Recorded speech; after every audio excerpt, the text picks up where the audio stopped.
Hello kabayan, magandang araw at magandang gabi. Lim Utoker nga pala. So, ang gagawin pala natin kabayan, pintuan. No? Pero yung 2022 pintuan. Cadillac SUV.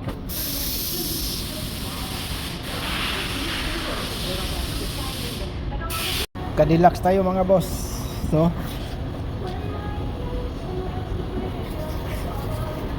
'20 model. So, umpisahan na natin kabayan. So, tanggalin mo natin yung window trim seal niya. Window trim belt. Yan ang pag yung tubig, humaharang sa tubig yan kabayan para hindi papasok sa loob ng pintuan. Para hindi ganong mabulok. So, parang wiper siya. So, mayroon siyang rubber dyan sa may nakadikit sa window. Sa glass niya. So, tatanggalin mo natin. Natanggal pa natin yung molding dyan. So, kailangan kuha niyan si kabayan na double adhesive. So, hindi basta-basta mano-mano yan. Pag may mano-mano mo yan, mapudpud yung daliri mo muna bago matanggal. So, mayroon tayong ginagamit na ito, rubberized na ipasok mo lang sa drill. Parang drill bit siya. Diyan mo ilagay. So, tapos, number, hindi siya matanggal ang pintura kabayan ha. O, tapos tanggalin natin yung molding din sa baba, yung plastic. So, naka-clip lang yan siya lahat.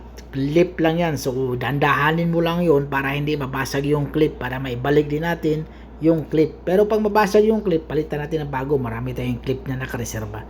So, sinikwat-sikwat ko lang doon sa loob kabayan ha. Tapos, sabay palo-palo. Tapos ngayon, lilihain natin ng lahat. Tatanggalin natin yung pintura. Tapos gamitan natin ng spot weld. Yung idikit natin. Tapos sabay hila. So talaga kailangan gagamit tayo niyan kabayan kasi para ma-finalize siya, para hindi ganong makapal yung masilya natin. So hindi na tayo gumamit nung pang PDR na yung sikwat sa loob tapos palo-palo, wag na. So kailangan mas maganda yung ganyan para mas mabilis yung trabaho. So tinapos ko pala yan ng salatiro kabayan ha, ready to primer na, tinapos ko ng 2 oras. Yan o. So ipit-ipit lang, pagkatapos ng ipit-ipit, masilyahan agad. Ganun lang, dikit, tapos hila, dikit, hila, tapos tingin ko hindi na gano'ng makapal ang masilya, ilagay natin yan, patungan ng masilya agad.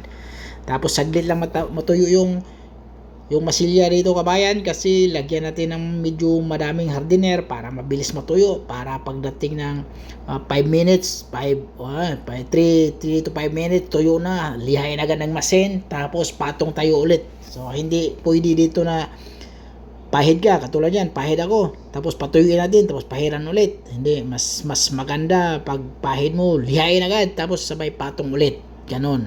Liha ka muna bago ka patong ulit ng masilya. Hindi pagandahan ng paglagay ng masilya, yung magandang paglagay, yung hindi na pwede lihain, hindi, kasi okay lang yan sa kabayan, kasi lilihain din natin ng masin yan. Paano ito kabayan ha, Cadillac to siya kabayan na SUV. So paano tanggalin yung panel sa door? So ganun lang, mayroong bolt sa gitna, dalawa. Yung medyo cover niya, tatanggalin mo lang yon. Yan. So gumamit ako ng masin. So masin natin panghila. Tapos pagkatapos niyan kabayan, patungan ulit ng masilya yon. So hindi ko na naipakita, parang cut na siya nangyayari. Para basta pinatungan ko ulit ng masilya. Paldali, 2 patong tayo. Pangatlo pala kasi tingnan mo yun sa baba, medyo may kulay blue. So inulit ko yan, siyang kanto na yan kabayan kasi medyo may sagi konti. So ang nilagyan ko ulit na maliit lang, hindi ko na kinumpleto.